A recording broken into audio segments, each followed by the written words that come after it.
Welcome to The Terrible Take, a daily segment telling Steeler Nation what's on our minds. I'm Melanie Friedlander. The Steelers have signed another of their own free agents, reportedly agreeing to terms with fifth-year tight end Zach Gentry, who held the number 2 spot on the depth chart behind Pat Freiermuth last season. This is good news for fans of the tight end's entertaining grillin' and chillin' episodes. But what does it mean for the Steelers when it comes to drafting a tight end next month? Gentry received a 1-year deal. While the details are not yet available, Dave Bryan did a fantastic job breaking down the likely numbers in a post on SteelersDepot.com yesterday, and I recommend checking it out. The bottom line is that Gentry's guaranteed money may be the minimum due to a veteran player. If that's the case, it would not cost the team much to include Gentry in the cuts on the way to the final 53-man roster. So money isn't really the issue in the decision to draft another tight end who may be an upgrade. No, it's the draft picks that make the difference in my opinion. In the 2023 NFL Draft, the Steelers will open with the 17th overall pick and a virtual additional first-rounder at 32, received from the Chicago Bears in the trade for wide receiver Chase Claypool. On day 2, the team will have their own second and third-round picks at 49 and 80. After that, General Manager Omar Khan has time to go out for dinner and drinks and sleep in on day 3, waiting out the gap until their next pick, which doesn't come until the 7th round at 234 and finishing with 241.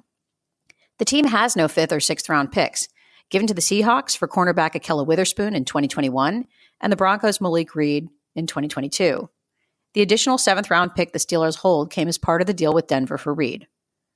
What this means is that the Steelers currently hold very limited draft capital on day 3, where value could potentially be found in a deep tight end class.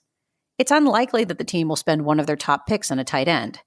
They have far greater need at offensive tackle, defensive line, and defensive back. Plus, it's likely they will spend a day 2 pick on a wide receiver again, given the limited depth in that position group and the need for a slot receiver. The 5th or 6th round is where the team would probably have added a tight end, and at this point, that just isn't an option. Players selected in the 7th round have an uphill battle to make the roster, let alone earn the backup tight end role. The clearest path to drafting a tight end for the Steelers is a trade down in one of the earlier rounds, which brings in an additional day 2 or 3 draft picks. This is Omar Khan's first draft as general manager, so we don't know what his approach will be.